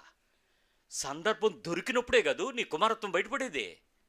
ఉత్తప్పుడు నువ్వు మాట్లాడే మాటలు, పాటలు, యూట్యూబ్లు, నువ్వు చేసే రీళ్లు, నువ్వు పెట్టే స్టేటస్లు నీ ఆత్మీయత అనుకున్నావా? ఇక డైరెక్ట్గా తిట్టాలంటే అదొక పనికి మాలిన వేషధారి. ఎన్ని ఆత్మీయత, ఎన్ని వాట్సప్ నువ్వు పంపించే వాక్యాలు, నీ బతుకులో కనపడిన వాక్యాలు, నీ జీవితం ఏంటి? శవం మాట్లాడద్దా? చనిపోయిన శరీరం మాట్లాడద్దా? ఏ శరీరం మాట్లాడింది? నా చేతులతో 218 మందిని బాధపెట్టాను సంఘం మొదలుపెట్టిన దగ్గర నుంచి 22 ఏళ్ళలో. 218 ఎవడెవడు చచ్చాడు, ఎప్పుడెప్పుడు చచ్చిపోయాడో, ఏ గోతులో పాతిపెట్టాను, ఏ ప్లేస్లో పాతిపెట్టానో నా దగ్గర వివరంగా ఉంది. పుట్టినోడు, పెళ్లి చేసినోడు, చనిపోయినోడు, ఏ దేశానికైనా వెళ్ళిపోయినోడు, ప్రతి డేటా మెయింటైన్ చేస్తాను. ఇది చర్చ్ కాబట్టి ఆన్ రికార్డ్. 218 మంది ఎక్కడెక్కడ చచ్చిపోయారో నేను చెప్పగలను. మరి నా బతుకున్న ఈ 500 మంది సంగతి ఏంటి? ఈ సవాలు కాదా? క్రీస్తునందు మృతి పొందిన వారు కాదా? తిరిగి లేచిన పునరుద్ధాన అనుభవం కలిగిన వారు కాదా? మరి మీ శరీరాలు దేవుని సంగతులు మాట్లాడుతున్నాయా? పునరుద్ధాన సంగతులు చూపిస్తున్నాయా? పాత శరీరపు సంగతులు మాట్లాడుతున్నాయా? రుచికి సావలేదు ఇంకా, తిండికి సావలేదు ఇంకా, ఘనతకు చావలేదు ఇంకా, మర్యాదకు చావలేదు ఇంకా, మనుషుల దగ్గరికి వెళ్ళి వాళ్ళ దగ్గర నేనే గొప్పని ఆ డొచ్చ కబుర్లు చెప్పుకోవడానికి సావలేదు ఇంకా. ఎక్కడ చచ్చావు నువ్వు? యేసు ప్రభు తలదించుకున్నప్పుడు ఏంటి ఆయన పరిస్థితి? ఆయన స్టేటస్ ఏంటి? ఆయన చూపించిన సందేశం ఏంటి? ఆయన మాట్లాడేటువంటి సందేశం శరీరం ద్వారా ఏంటి? మరణానుభవము సహానుభవంగా చూపించుకున్నాడు. అది కాదు లైఫ్. ఏంటి క్రిస్టియానిటీ మనం మాట్లాడుకున్న కుమారత్వం వెళతానని వచ్చి ఎదురు తిరిగే క్రైస్తవ్యం. మొన్న ఒక ఆయన చెప్తున్నాడు, పాస్టర్ గారు చచ్చి పట్టట్లేదట కదా. అవునండి, కొంచెం టైట్గానే ఉందండి అని అంటే, మానేస్తారండి మెల్లిగా అన్నాడు. ఆమేన్ అన్నాను గట్టిగా. ఏమి అంత ఆయాసపడ్డాడు అని అంటే ఈ రోజు అలాంటివి చెప్తే నెమ్మదిగా తగ్గిపోతారండి అన్నాడు. ఎలాంటివి చెప్తే? ఇలాంటివి చెప్తే. నేను లోపలికి రాక తలుపేయని చెప్పాడు. ఇప్పుడు ఎక్కడ కూరేస్తావు లోపలికి వచ్చి? ఈనేవాడికి వినకుండా లేటుగా వచ్చినట్టు ఆడు బాధపడాలి. తలుపు ఇవ్వబడింది, నేను ఆఖరి ఉండిపోయానని, అందుకే వేసే అన్నాను. ఆయన అంటున్నాడు, మానేస్తారులేండి మెల్లిగా. నీ మానేయాలని అనుకుంటే మానేయి. కుమారుడిగా నువ్వు వస్తానని, కుమారుడిగా బతుకుతానని ఆ తీవ్రత తీర్మానంతో కూడినటువంటి ఆ మరణానుభవం లేకుండా నీ బ్రతుకులో ఎవడో అన్నాడు, ఆవిడంది, ఆయన అన్నాడు, ఆయన రాలేదు, ఈయన రాలేదు, ఎన్నాళ్ళు నెపములు మోపుతావు? ఎవడి మీద నువ్వు అలుగుతావు? ఎవడి గురించి సాకులు చెప్తావు? దేవునితో నీ సంబంధం ఏంటి? పాస్టర్తో నీకు సంబంధం ఏంటి? నీ పొరుగుడితో నీ సంబంధం ఏంటి? నీ జీవితంలో నీవు చూపించేటువంటి క్రీస్తు నీలో నుంచి మరణానుభవాన్ని చూపించే క్రీస్తు కాదా? అట్స్ అ సింపుల్ లైఫ్. క్రిస్టియానిటీ అంటే చచ్చిపోవడం. నెంబర్ 3, మొదటిది ఆజ్ఞకు లోబడుట, 2 శ్రమకు సిద్ధపడుట, 3 మరణానికి మరణమొగునంతగా. ఆయన ఏం చేశాడు? విధేయత. సిద్ధపడు కాదు, విధేయత గుర్తుపెట్టుకోండి, విధేయత. నెంబర్ 4 అవమానానికి పరుగు. దేనికి? అవమానానికి పరుగు. Run with Jesus, run for Jesus. మొన్న అయిపోయింది కదా ఈస్టర్ ఆదివారం తిండికి కరువు అయిపోద్దని అందరూ శనివారమే పరిగెత్తారు. శనివారమే సంఘాలన్నీ రన్ విత్ జీసస్ పెట్టేసుకుని ముందు రోజు పరిగెత్తేసి మరుసటి రోజు పొద్దున్న టిఫిన్ తెలుకోవాలి కదా చర్చిలో. 6 గంటలకు యేసు ప్రభువు ఇచ్చాడని. అందుకని ఏది మిస్ అవ్వకూడదు ప్రజలు. నిజానికి అవమానానికి నువ్వు ఎంత పరిగెట్టావు? యేసు ప్రభువారు 12 ఏళ్లలో తన తండ్రి పని మీద ఉండాలని తెలిసిపోయింది. ఎన్నేళ్ళకి? ఈరోజు 12 సంవత్సరాలు వచ్చి నీ కొడుకుని పిలిచి యేసు ప్రభు 2 మాటలు మాట్లాడరాని ఏం మాట్లాడుతున్నాడు? యాపిల్ ఐఫోన్లో యాప్స్ ఎలా డౌన్లోడ్ చేయాలో చెప్తున్నాడు. వెరీ కాంప్లికేటెడ్ మెకంతోషు ఆ సాఫ్ట్వేర్ని వాడు ఈజీగా ఆపరేట్ చేస్తాడు. ఆ యాప్స్ ఎక్కడ కొనాలో, ఎలా కొనాలో వాళ్ళ నాన్న క్రెడిట్ కార్డ్ని ఆడు క్లోన్ చేయగలడు. అంత బుర్ర ఉంది వీడికి. యేసు ప్రభు గురించి 4 మాటలు రావు. 12 ఏళ్ళ కొడుకు, 12 ఏళ్ల కూతురికి ప్రభు గురించి మాట్లాడమనంటే ఏ సాక్ష్యం చెప్పొద్దో చూద్దాం. క్రైస్తవ్యంలో అది ఉండదు, అది రాదు నీకు. కానీ 12 ఏళ్లకి తండ్రి పని మీద ఉన్నానని అతనికి అర్థమైపోయింది. వెళ్ళిపోయి శాస్త్రుల పరిశీలతో మాట్లాడుతుంటే ఎత్తుక్కుంటూ వచ్చాళ్ళు అంటున్నారు, అయ్యా 3 రోజుల నుంచి మేము వెతుకుతున్నాం, 3 రోజులు మేము ప్రయాణం చేసి ఇక్కడ వరకు వచ్చాం, ఇంత కష్టపడి నిన్ను వెతుకుతుంటే నువ్వు ఇక్కడ ఏం చేస్తున్నావు అంటే, నేను నా తండ్రి పనుల మీద ఉండాలని మీకు తెలీదా? అమ్మా నాన్న మీకు తెలీదా అని అడిగి తండ్రి పనుల మీద ఉన్నాడు అని అంటే ఎన్ని రోజుల నుంచి ఏం మాట్లాడుతున్నాడు ఆయన? దేవుని సంగతులు మాట్లాడుతున్నాడు, దేవుని రాజ్యపు సంగతులు మాట్లాడుతున్నాడు, దేవుని విషయాలు మాట్లాడుతున్నాడు, వాక్యమందు ఉన్నటువంటి విషయాలు, వాళ్ళు మాట్లాడుతున్న మాటలకు వ్యతిరేకంగా ఉన్న విషయాలను చర్చిస్తున్నాడు. ఎంత స్పష్టంగా ఆయన ఆ ప్రదేశంలో ప్రభు కొరకు ఆసక్తి కలిగి ఉన్నాడు చూడండి. ఈరోజు నీ పిల్లలకి సండే స్కూల్కి రమ్మంటే తాయిలాలు ఇవ్వాలా? ఆడికేమి ఇంట్లో సినిమా పెడతాను ఓటీటీలో, నువ్వు చర్చికి రారని బతికినాడాలా? ఆ పిల్లోడికి నేనేమో సాయంత్రం అమ్యూజ్మెంట్ పార్క్ తీసుకెళ్తాను, లేకపోతే బీచ్కి తీసుకెళ్తాను, లేకపోతే నీకు ఆ కేఎఫ్సి బకెట్ కొని పెడతాను, నువ్వు చర్చికి రాని బతికినాడాలా? ఏంటి మన ఆలోచన ఏంటి? మన పిల్లల పెంపకం ఏంటి? ఏమన్నంటే gen alpha, alpha beta gamma theta తీసేయాలి ఒక్కొక్కడికి. ఏంటి జెన్జీ అయితే ఏంటి, జెన్ ఆల్ఫా అయితే ఏంటి, ఎవడవైతే ఏంటి, నువ్వు పెంచాల్సింది నీ పెంపకంలో, నీ పిల్లలు ఉండాల్సింది నీ కంట్రోల్లో. సమాజం చెప్పుకునే విషయాలు బైబిల్ ఒప్పుకోదు.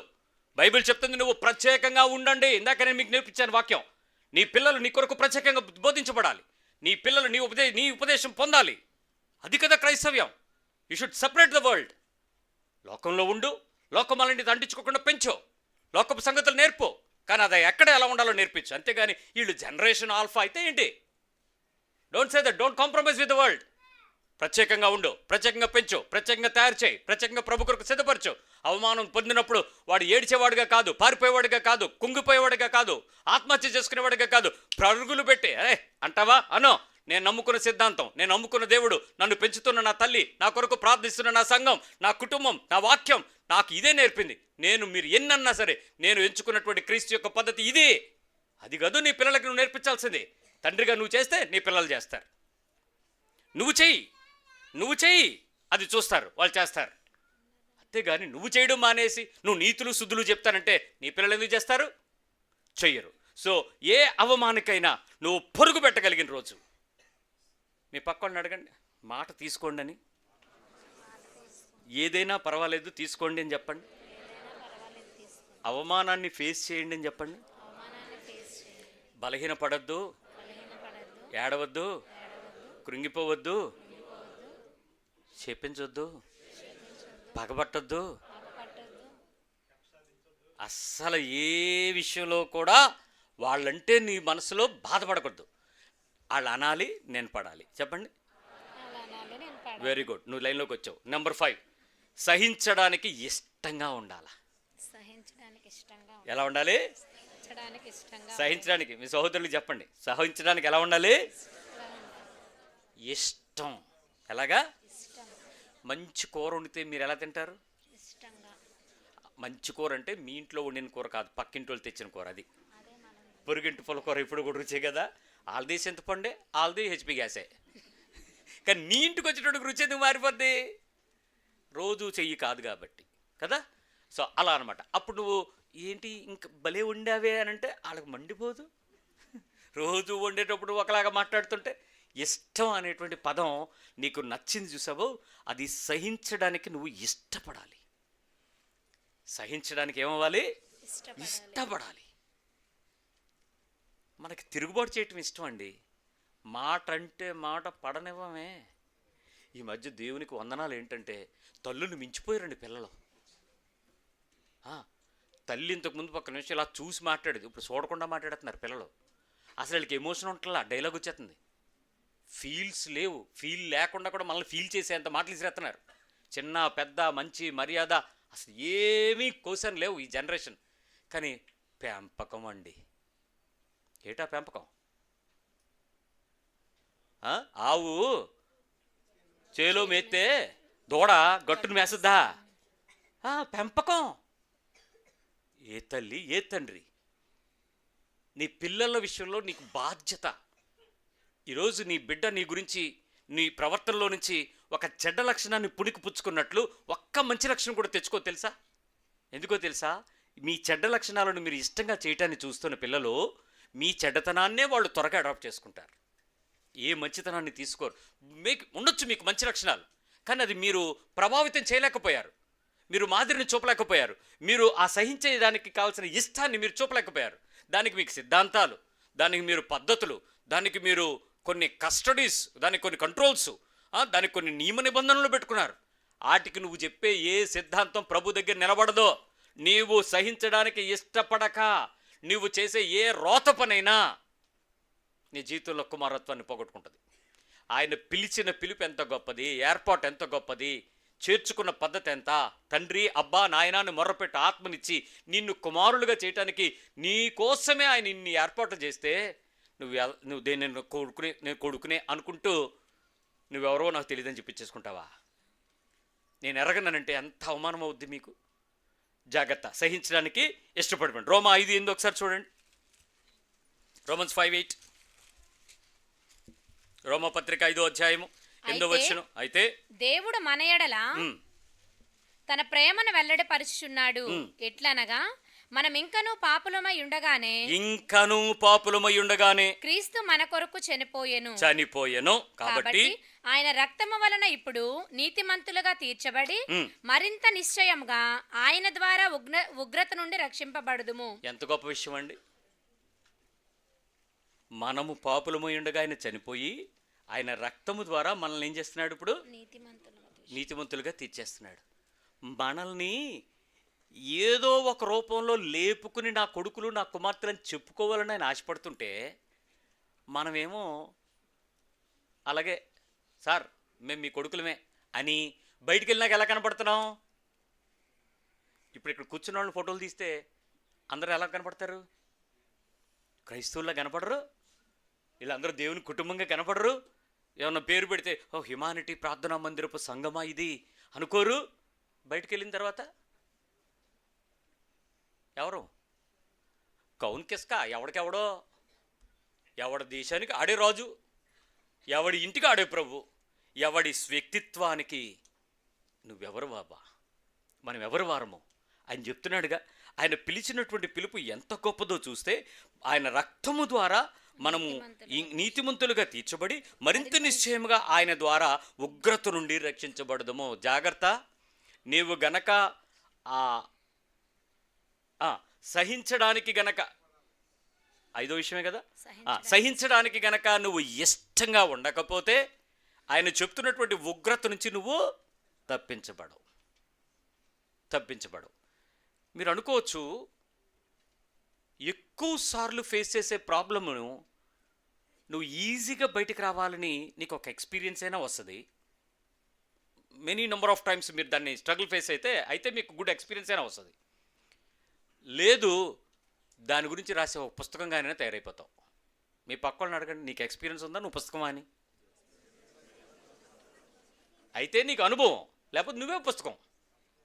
అంటే దాని గురించి చెప్పాల్సి వస్తే నిన్ను చూస్తే సరిపోద్ది. ఇప్పుడు అవమానం అన్నాం అనుకో, ఎవరిని చూపించాలి? మనం యేసుని చూపించాలి. ఎందుకు? ఆయన పడ్డట్టు ఎవరో పడలేదు. నేను మొన్న మీకు ఎగ్జాంపుల్ చెప్పాను, ఇంకా చాలా ఉండిపోయినాయి రాసినవి, సరిపోద్దులే నవరికి చెప్పగలిగి చెప్పాము, మిగిలిన మీరు బైబిల్ చదువుతారని. అంత అవమానం కన్నా ఇంకెవడైనా పడతాడా అంటే ఎందుకు పడతాడు? అవ్వదు.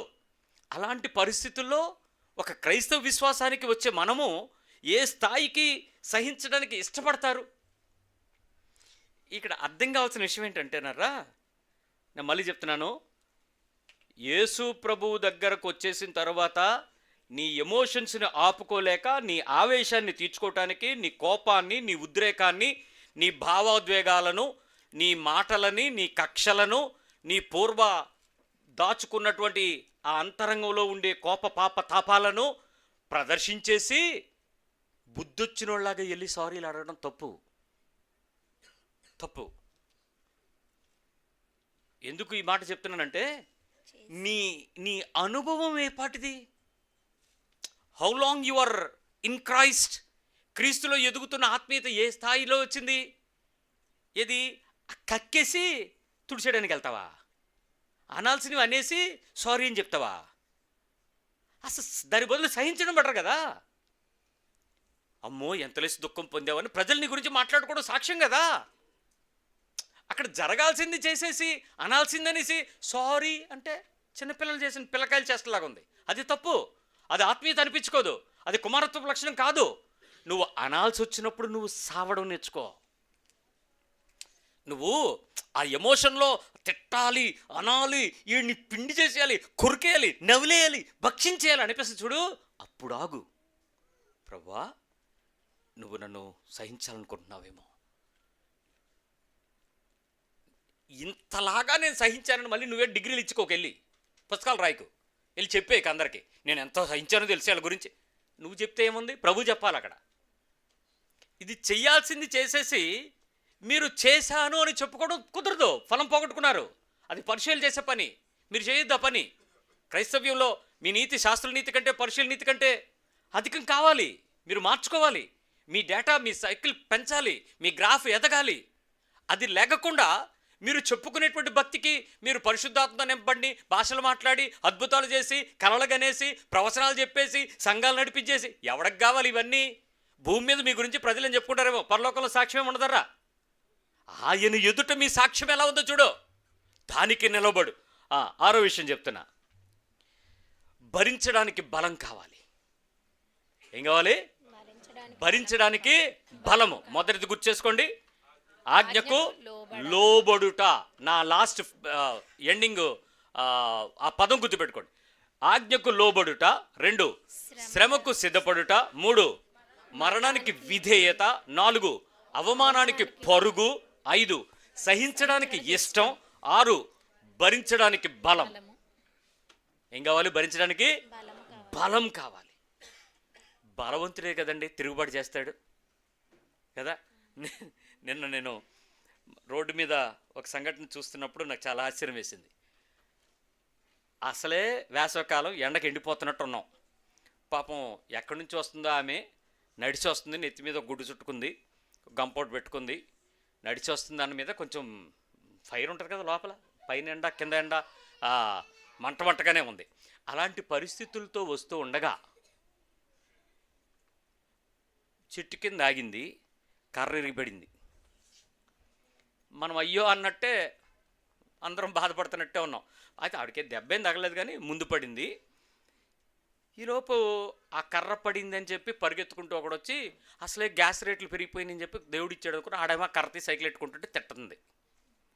నేను వచ్చినాక కర్ర పడితే నువ్వెవడవరా ఎత్తుకెళ్ళిపోతావా అని. ఇప్పుడు మనం అయ్యో అనాలా, ఆవిడ తిడుతుందని జాలిపడాలా? నాకేం అర్థం కాలేదు. ఆవిడకి ఏమైనా అయ్యిందేమో నేను పరిగెత్తుకొచ్చాను ఫస్ట్ ఎయిడ్ కిట్ వేసేద్దామని. తేరా చూస్తే ఆవిడ తిట్టిన తిట్లకి ఈడ్చినట్టు కొట్టాలనిపించింది. ఆడెవడో వెళ్ళిపోతున్నాడు సైకిల్కి పెట్టుకుంటుంటే తిట్టుతున్న తిట్లు బూతు మాటలు, అసహ్యకరమైనటువంటి తిట్లు తిడుతుంది. ఆడు చూశాడు కర్ర ఎత్తేసాడు దాన్ని. బొర్ర ఈడిపోద్ది ఎక్కువ మాట్లాడేవంటాడు. మన అంటే తగ్గలేదు, ఆవిడ నరంలాగా ఉంది, లోపల ఫైరు తగ్గలే. నువ్వైతే ఏం చేస్తావు? నీ ఇంట్లో సిచ్యువేషన్ వస్తే ఏం చేస్తావు? నీ ఇంటి వారి మధ్యలో నువ్వేం చేస్తావు? బయట పిల్లులే, ఇంట్లో పుల్లు. మీ ఇంటి వాళ్ళ మధ్యలో నువ్వేం చేస్తావు? ఇగో ఈ నరాలు ఉన్నాయి చూసారా, ఈ నరాలు ఈ వేసవకాలం మిమ్మల్ని ఆడుకుంటాయి. టవలు తడిపినట్టు చుట్టి పిండుతాయి ఒక్కొక్క తల్లిని తండ్రిని. టీచర్లు ఎలా భరించారో ఇప్పుడు తెలుసుది మీకు. పొద్దున్న పోయి సాయంత్రం వరకు వాళ్ళు గొంతులు ఎండిపోయి తిండి తినవ్వకుండా క్లాస్ అని చెప్పి, సెక్షన్ అని చెప్పి, పీఈటీ అని చెప్పి, అదే ఇదే అటు బాత్రూమ్లకే ఫోటోలు తీసి పిల్లలకే పాఠాలు చెప్పి నానా తెప్పలో పడే పంతుల్లో ఎంత బాధపడి ఉంటారో ఒక్క వారంతో తెలిపద్దు మీకు. వీళ్ళని ట్యూషన్లు ఎట్టేయడం, స్పెషల్ క్లాసులు, స్విమ్మింగ్ క్లాసులు, స్కేటింగ్ క్లాసులు, 1 2 ఏదో ఒకటి తోచేదే. అమ్మయ్యా సీరియల్ ప్రశాంతంగా చూడొచ్చు. నీ ఇంట్లో నీ పిల్లల మధ్యలో ఇప్పుడు నువ్వు భరించే బలం నీకుందా? తల్లులరా, ఎందుకు కన్నావు ఇద్దరిని? ఒక్కడు పడలేకపోతుంటే రెండో వాడిని అనవసరం కన్నామని ఏడిచే తల్లులే చూస్తాం ఇప్పుడు. ఇది శ్రమలకు ప్రారంభం. సంతోషంగా భరించండి, సంతోషంగా భరించండి.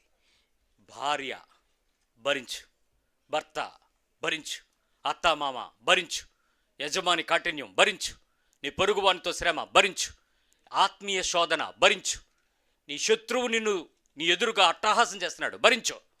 ఏ పరిస్థితి వచ్చింది భరించడానికి నీకు బలము కలిగి ఉండాలి. You should get with strength. విటమిన్లే తింటావో, మినరల్లే వేసుకుంటావో, జ్యూసులే తాగుతావో, లేకపోతే సలవా ఏది సజ్జగించలు సలవే చేసుకుంటావో, మొత్తానికి వేసుకో. ఇష్టంగా ఏం చేయాలి? భరించడానికి ఏం చేయాలి? నీకు బలం కలిగి ఉండాలి. ఆఖరి విషయం, క్షమించడానికి ఆసక్తి కలిగి ఉండాలి. అయిపోయిందంతే. క్షమించడానికి ఆసక్తి. క్షమించడానికి ఎలాగా? నన్ను నువ్వు క్షమించావా, అలాగే నిన్ను క్షమిస్తాను, అలాంటి లెక్కలేం లేవు. ఆడు క్షమించాడా లేదా అన్కండిషన్, నువ్వు క్షమించావా లేదా కండిషన్, అంతే. మీ పక్కవాళ్ళు చెప్పండి. క్షమించడానికి బాగా ఆసక్తి ఉండాలి. ఈ 7 చేస్తే కుమార్తె అయిపోతావు అని చెప్పు. భయ్యా నువ్వు కుమారుడు అయిపోతావు. ఆయన త్యాగము వట్టిపోదు. నువ్వు కుమారుడివే, నువ్వు కుమార్తెవే. ఇప్పుడు చెప్పండి, వెళ్తాం అనుకుని వచ్చిన వాళ్ళందరూ ఎంతమంది కుమారులు అవుతారు? నీ కుమారత్వం వద్దు, నీ రాజ్యము వద్దు, స్వేచ్ఛగా తిట్టుకోనివ్వని క్రైస్తవ్యం మాకెందుకు అంది ఒక ఆవిడ. స్వేచ్ఛగా తిట్టుకుంటావా? తిట్టు. నరకం బయట నుంచో పెడతాడు యాజ్ అడ్వర్టైజ్మెంట్కి. ఇదిగో ఇలా తిడితే ఇక్కడ ఉంటారు రండి అని. అప్పుడు ఆకర్షిద్దు. కానీ నీ గురించి ఆయనేమో కుమారుడు అవడానికి ఇన్ని తిప్పలు పడతాడా? ఆయన సొంత కుమారుడిని సిలువుకు అప్పగిస్తూ ఇంత యాగానికి త్యాగానికి గురి చేస్తాడా? ఇంత బాధలు భరించడానికి నీకేమో అవకాశం ఇస్తాడా? నువ్వేమో అవన్నీ నాకు సంబంధం లేదు, నేను ఇలాగే ఉంటానని చెప్పి కుమారత్వం పొందుకోవటానికి బాప్తిజం పొందుకుని నువ్వేమో చేస్తావా?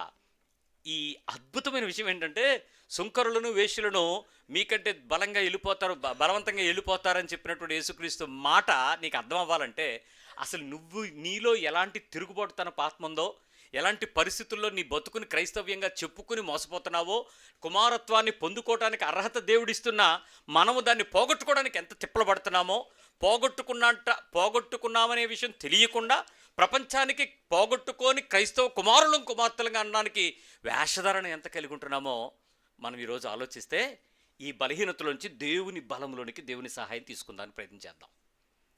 ఆలోచించండి ఈ 7 సింపుల్ విషయాలు. మొదటిది ఆజ్ఞకు లోబడుట, శ్రమకు సిద్ధపడుట. ఒకసారి చెప్పండి, నోటితో చెప్పండి. ఆజ్ఞకు లోబడుట, శ్రమకు సిద్ధపడుట, మరణానికి విధేయత చూపుట, అవమానానికి పరుగు, సహించడానికి ఇష్టం, భరించడానికి బలం, క్షమించడానికి శక్తి. నెంబర్ 1 ఆజ్ఞకు లోబడుట. నెంబర్ 2 శ్రమకు సిద్ధపడుట. నెంబర్ 3 మరణానికి విధేయత. నెంబర్ 4 అవమానానికి పరుగు. 5 సహించడానికి ఇష్టం. 6 భరించడానికి బలం. క్షమించడానికి ఆసక్తి. మరి ఈ విషయాలకు తగ్గట్టుగా నువ్వు ఎప్పుడైతే ప్రయత్నం చేస్తావో, ప్రతి ప్రయత్నము క్రీస్తులో సంపూర్ణతకు నడిపించబడుతుంది.